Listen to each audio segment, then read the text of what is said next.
Hello friends, তোমাদের সকলকে আমাদের চ্যানেলে আরেকবার স্বাগত। দেখো, আজকের ক্লাসে কিন্তু আমরা পাল বংশ ও সেন বংশ সম্পর্কে ডিটেলস ক্লাস করব, ঠিক আছে। এরপর থেকে তোমাদের যদি যে কোনো এক্সামে WP, KP, WBCS, clerkship, food SI যে কোনো এক্সামে পাল ও সেন বংশ থেকে প্রশ্ন আনলেই তোমরা কিন্তু সকল প্রশ্নের উত্তর করতে পারবে, ঠিক আছে। এখানে সম্পূর্ণ ডিটেলস ক্লাস এবং শেষে কিন্তু আমরা প্রিভিয়াস ইয়ারের কোয়েশ্চেন আলোচনা করব পাল ও সেন বংশের, ঠিক আছে। তো দেখো, আমরা প্রথমে জেনে নিই যে মৎস্যায়নী কী। তো মনে রাখবে, গৌড়রাজ শশাঙ্কের মৃত্যুর পর থেকে পাল শাসনকাল সূচনাকাল পর্যন্ত সময়ে বাংলায় যে অরাজকতা ও প্রশাসনিক অচলাবস্থার সৃষ্টি হয়েছিল তা ইতিহাসে মৎস্যায়নী নামে পরিচিত, ঠিক আছে, মনে রাখবে। এবং এটা 650 খ্রিস্টাব্দ থেকে 750 খ্রিস্টাব্দ পর্যন্ত 100 বছর পর্যন্ত এর ছিল সময়কাল, ঠিক আছে। মৎস্যায়নের সময়কাল ছিল 650 থেকে 750 খ্রিস্টাব্দ পর্যন্ত, ঠিক আছে। মানে আমাদের শশাঙ্কের মৃত্যুর পর থেকে 638 খ্রিস্টাব্দে শশাঙ্ক মৃত্যু হয়, তারপর থেকে কিন্তু আমাদের এই মৎস্যায়নী শুরু হয় বাংলায়, ঠিক আছে। অ্যান্ড এই সময় কনৌজের যশোবর্মন, কাশ্মীরের ললিতাদিত্য, এমনকি চীনা সৈন্যরাও বাংলা আক্রমণ করেছিলেন। আসামের শাসক ভাস্কর বর্মন বাংলার অধিকাংশ দখল করে নিয়েছিল, ঠিক আছে। অ্যান্ড তো মৎস্যায়নের অবসান ঘটান কে? তিনি হচ্ছেন আমাদের গোপাল, এবং গোপালই কিন্তু পাল বংশ স্থাপন করেন। তো মনে রাখবে, পাল শব্দের অর্থ হচ্ছে আমাদের প্রোটেক্টর বা রক্ষাকরী, ঠিক আছে, মনে রাখবে।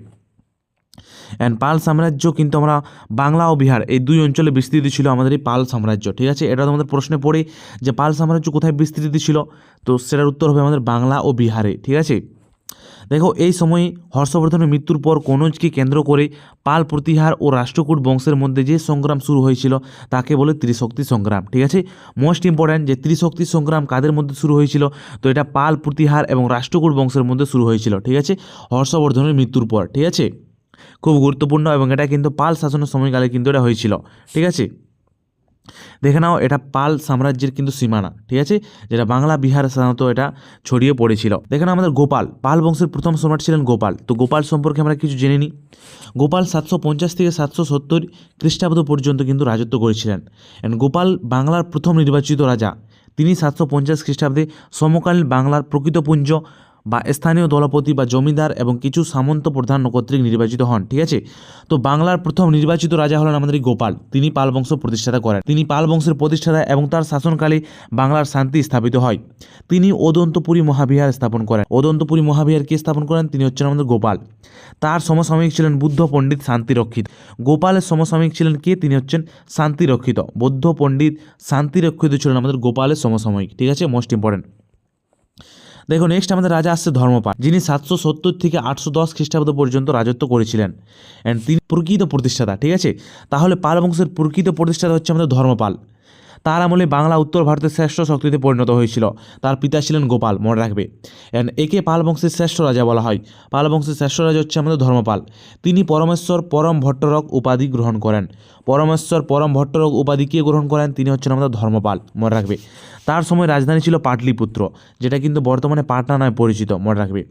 অ্যান্ড তিনি প্রতিহার বংশের শাসক বৎসরাজ এবং তার পুত্র দ্বিতীয় নাগভট্টের হাতে এবং রাষ্ট্রকূটরাজ ধ্রুব এবং তৃতীয় গোবিন্দের কাছে পরাজিত হন, ঠিক আছে। এই সময়ই কিন্তু কনৌজকে কেন্দ্র করে পাল প্রতিহার এবং রাষ্ট্রকূটদের মধ্যে ত্রিশক্তির সংঘর্ষ শুরু হয়েছিল। তো মনে রাখবে, আমাদের ধর্মপালের সময়ই কিন্তু আমাদের ত্রিশক্তির সংঘর্ষ শুরু হয়েছিল কাদের মধ্যে? সেটা ছিল পাল প্রতিহার এবং রাষ্ট্রকূটদের মধ্যে। দেখো, তিনি মোস্ট ইম্পর্ট্যান্ট, তিনি ভাগলপুরে বিক্রমশিলা মহাবিহার স্থাপন করেন। বিহারের পাহাড়পুরে সোমপুর মহাবিহার স্থাপন করেন, থাকবে, এটা কিন্তু ইম্পর্ট্যান্ট। দেখো, তার প্রধানমন্ত্রী ছিলেন কি? তার প্রধানমন্ত্রী ছিলেন আমাদের ব্রাহ্মণ গর্গ। ব্রাহ্মণ গর্গ ছিলেন তার প্রধানমন্ত্রী। তো ধর্মপালের প্রধানমন্ত্রী কে ছিলেন? তিনি ছিলেন ব্রাহ্মণ গর্গ, ঠিক আছে। দেখো, গুজরাটের কবি সোডেল তাকে উত্তরপথ সামিন উপাধি দেন। খুব গুরুত্বপূর্ণ, উত্তরপথ সামিন উপাধি কে দেন? তিনি হচ্ছেন গুজরাটের কবি সোডেল। কাকে দেন? সেটা হচ্ছে ধর্মপালকে, ঠিক আছে, মনে রাখবে। ধর্মপালের উপাধি ছিল আমাদের উত্তরপথ সামিন। উত্তরপথ সামিন কার উপাধি ছিল? ধর্মপালের। এবং এটা কে দেন? তিনি হচ্ছেন গুজরাটের কবি সোডেল, তাকে উত্তরপথ সামিন উপাধিটা কিন্তু দিয়েছিলেন। নেক্সট রাজা হচ্ছে আমাদের দেবপাল, যিনি 810 থেকে 850 খ্রিস্টাব্দ পর্যন্ত কিন্তু রাজত্ব করেছিলেন। তিনি ছিলেন ধর্মপালের পুত্র, মনে রাখবে। পাল বংশের তৃতীয় রাজা ছিলেন দেবপাল। দেবপালের সেনাপতি ছিলেন লব সেন বা লো সেন। তাহলে লব সেন বা লো সেন কার সেনাপতি ছিলেন? তিনি হচ্ছেন দেবপাল। দেবপালের সেনাপতি ছিলেন লব সেন বা লো সেন। তার সভাকবি ছিলেন বুদ্ধ পণ্ডিত বজ্রাদিত্য। বজ্রাদিত্য ছিলেন আমাদের দেবপালের সভাকবি, ঠিক আছে, মনে রাখবে। অ্যান্ড তার মন্ত্রী ছিলেন দর্ভপাণি এবং তার পুত্র কেদার মিশ্র, এবং দর্ভপাণি এবং কেদার মিশ্র ছিলেন তার মন্ত্রী। মনে রাখবে, এটাও কিন্তু এক্সামে আসে। তারা দেবপালকে সাম্রাজ্য স্থাপনে সহায়তা করেছিলেন। অ্যান্ড দেখো, এটা খুব গুরুত্বপূর্ণ, আরব পর্যটক সুলেমান তার সামরিক শক্তির প্রশংসা করেছিলেন। তিনি নবম শতকে ভারতে আসেন এবং তিনি পাল সাম্রাজ্যকে রুহিমে বা রুমি বলে অভিহিত করেন। আরব পর্যটক সুলেমান কিন্তু আমাদের দেবপালের সময় ভারতে এসেন, ঠিক আছে। অ্যান্ড তিনি পাল সাম্রাজ্যকে রুহিমি বা রুমি বলে কিন্তু অভিহিত করেন। নেক্সট আরেকটি খুব গুরুত্বপূর্ণ পয়েন্ট, সেটা হচ্ছে তিনি মুঙ্গেরে কিন্তু তার রাজধানী স্থাপন করেন দেবপাল। নেক্সট রাজা হচ্ছে আমাদের বিগ্রহপাল। দেবপালের পুত্র বিগ্রহপাল শান্তিকর্মী এবং দুর্বল প্রকৃতির রাজা ছিলেন এবং তিনি ধর্মকর্মেও কিন্তু বেশি মনোযোগী ছিলেন। নারায়ণ পালও কিন্তু আমাদের অকর্মণ্য শাসক ছিলেন, ঠিক আছে, এবং তিনিও কিন্তু ধর্মের প্রতি বেশি কিন্তু মনোযোগী ছিলেন। নেক্সট দেখো আসছে আমাদের রাজ্যপাল।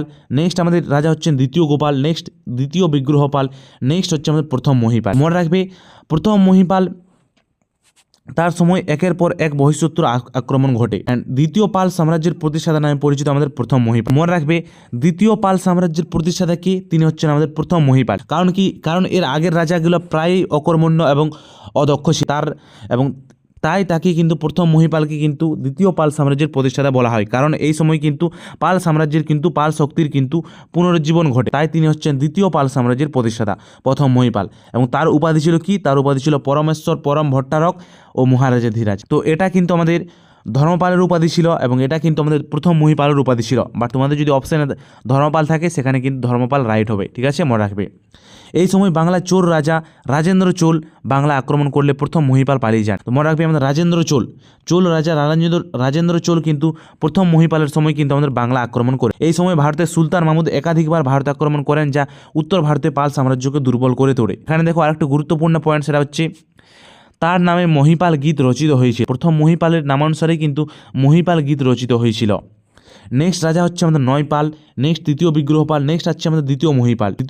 তো মনে রাখবে, দ্বিতীয় মহিপালের সময় কিন্তু দিব্য নেতৃত্বে কৈবর্ত বিদ্রোহ হয়, ঠিক আছে, খুব গুরুত্বপূর্ণ।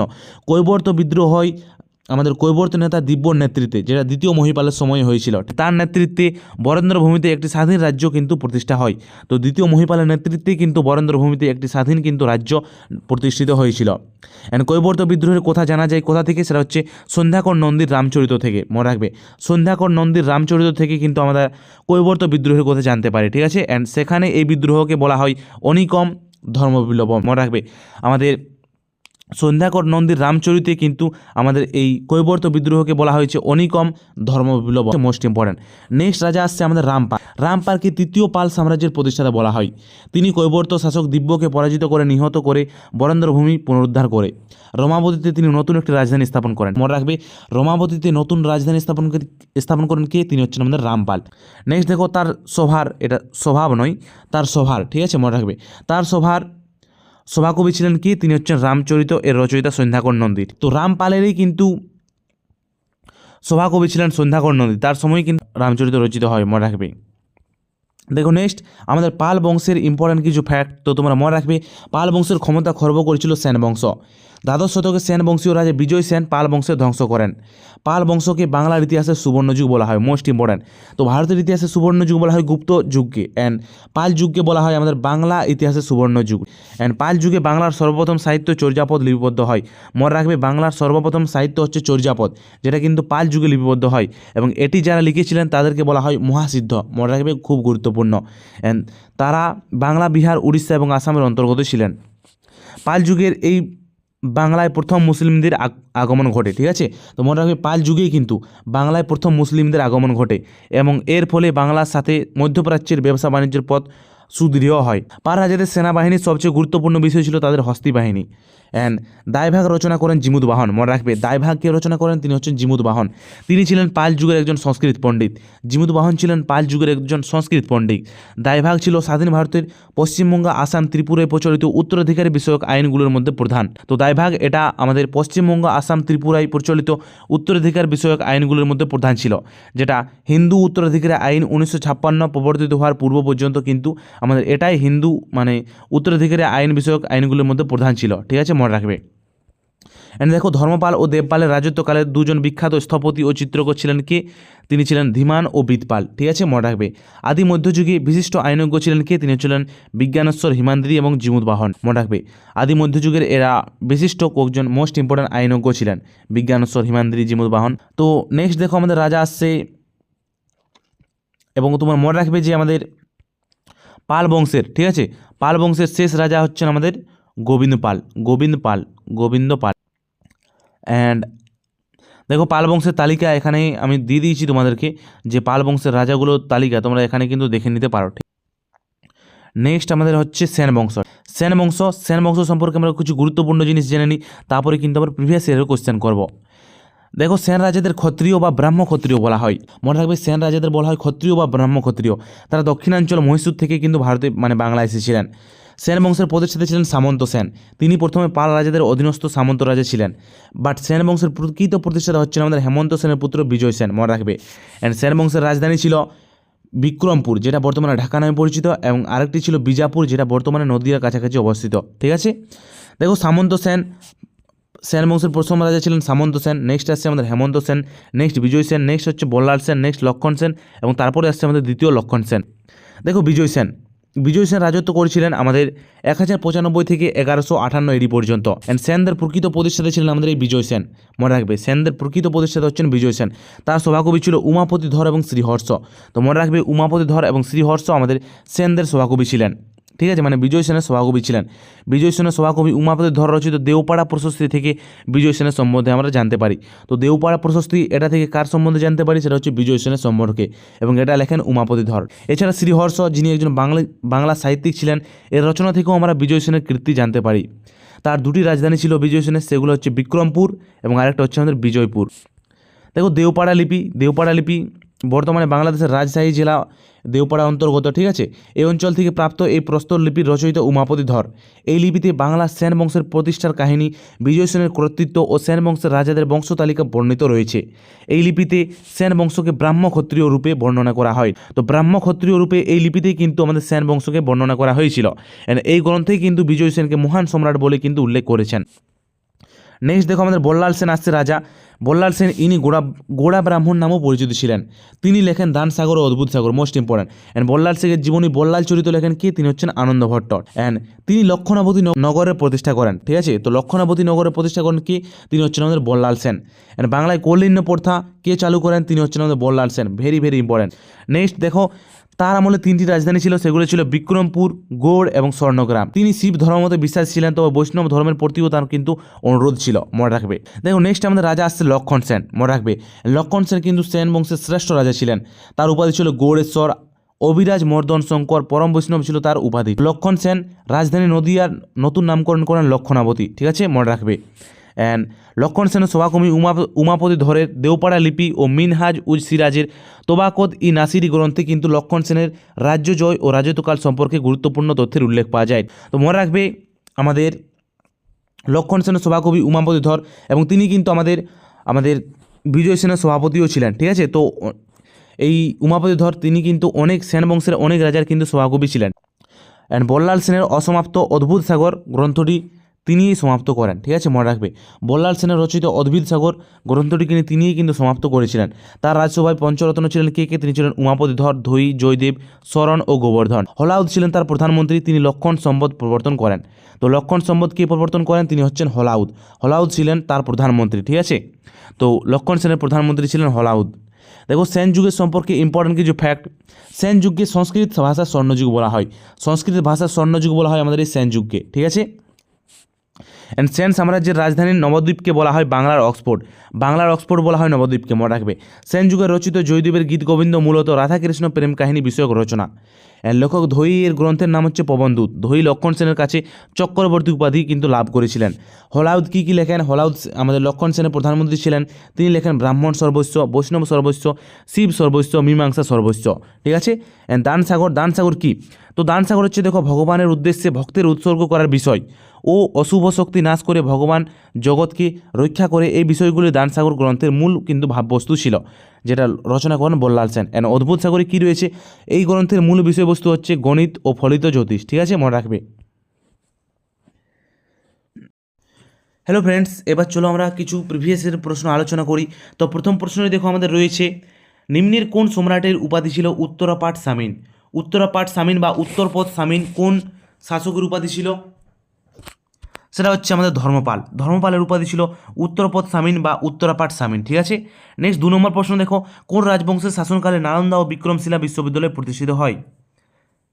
দেখো এটা কিন্তু প্রিভিয়াস ইয়ারের কোশ্চেন, এসএসসি সিজিএল এর প্রিভিয়াস ইয়ারের কোশ্চেন। ঠিক আছে, 13/4/2022 এসএসসি সিজিএল এর প্রিভিয়াস ইয়ারের কোশ্চেন এটা। ঠিক আছে, বাট দেখো এটা নালন্দা বিশ্ববিদ্যালয় এটা কিন্তু প্রতিষ্ঠিত হয়েছিল কুমারগুপ্তের সময়। ঠিক আছে, বাট এখানে কোশ্চেনে ছিল কোন রাজবংশের শাসনকালে নালন্দা ও বিক্রমশিলা বিশ্ববিদ্যালয় প্রতিষ্ঠিত হয়?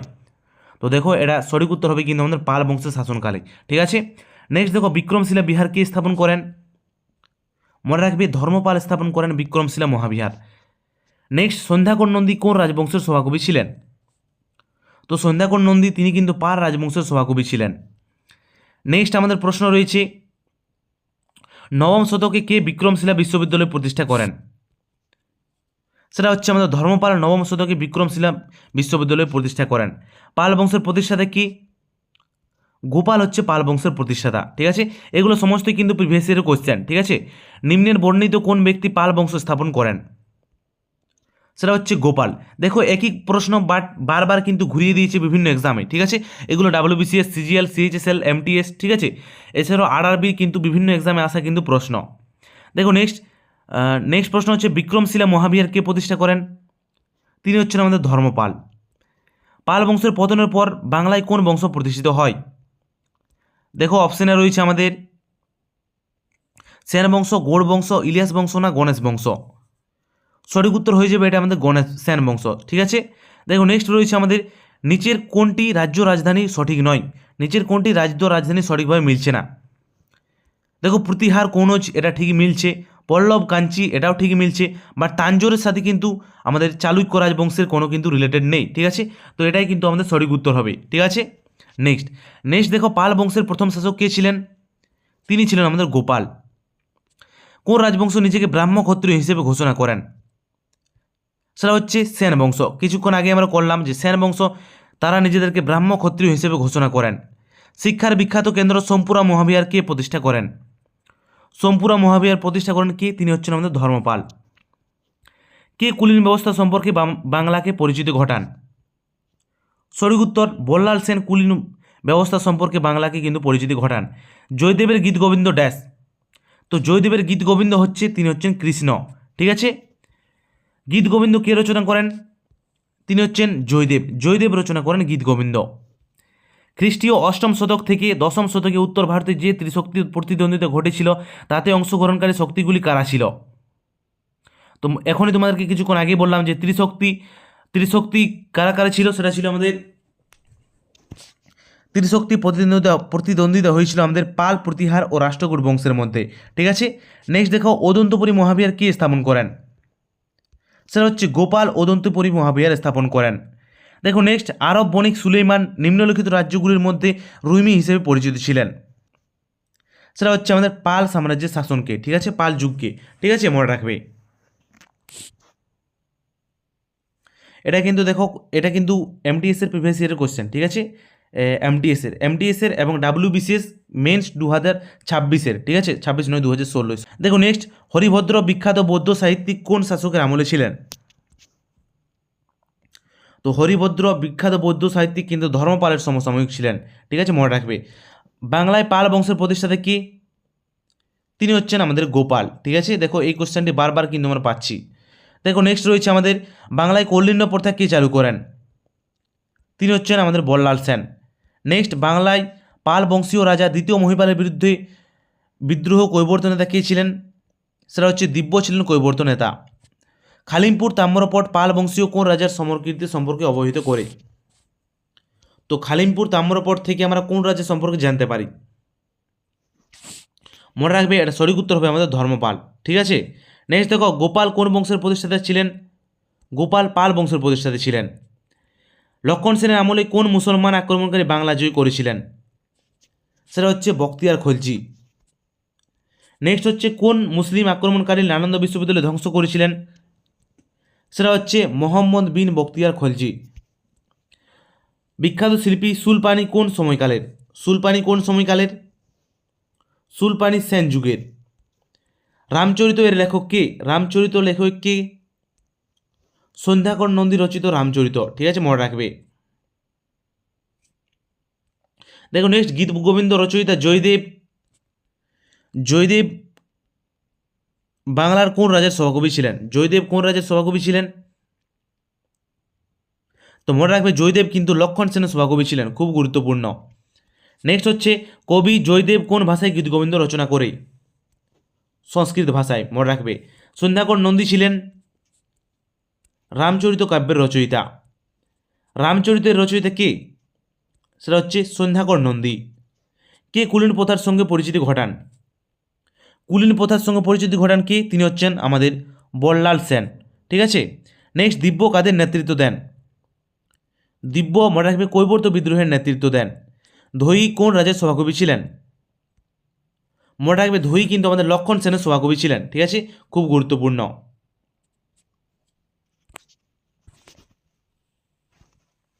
ঠিক আছে, দেখো নেক্সট আমাদের প্রশ্ন রয়েছে, কার শাসনকালে কৈবর্ত বিদ্রোহ হয়? তো মনে রাখবে দ্বিতীয় মহিপালের শাসনকালে কিন্তু কৈবর্ত বিদ্রোহ হয়েছিল। নেক্সট প্রশ্ন রয়েছে, ধীমান ও বিদপাল কোন যুগের মনীষী ছিলেন? ধীমান ও বিদপাল কিন্তু পাল যুগের মনীষী ছিলেন। সংস্কৃত সাহিত্যের বিখ্যাত দূতকাব্য প্রবন্ধুতম কে রচনা করেন? প্রবন্ধুতম কে রচনা করেন? কিছুক্ষণ আগে বললাম, ধৈ রচনা করেন প্রবন্ধুতম। ঠিক আছে। নেক্সট, দানসাগর ও অদ্ভুত সাগর গ্রন্থটির রচয়িতা কে?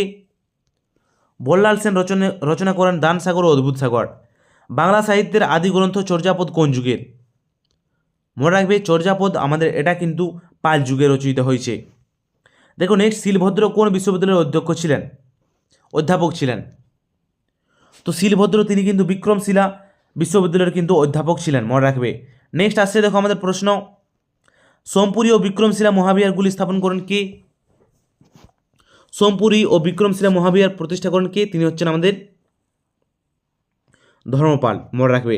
রামাবতী নামে নতুন রাজধানী কে স্থাপন করেন? রামপাল রামাবতী নামে নতুন রাজধানী স্থাপন করেন। পরমেশ্বর পরম ভট্টারক উপাধি কে গ্রহণ করেন? সেটা হচ্ছে আমাদের ধর্মপাল। ঠিক আছে। পাল বংশের শ্রেষ্ঠ রাজা কে ছিলেন? পাল বংশের শ্রেষ্ঠ রাজা ছিলেন কে? তিনি হচ্ছেন আমাদের ধর্মপাল। ঠিক আছে, মনে রাখবে।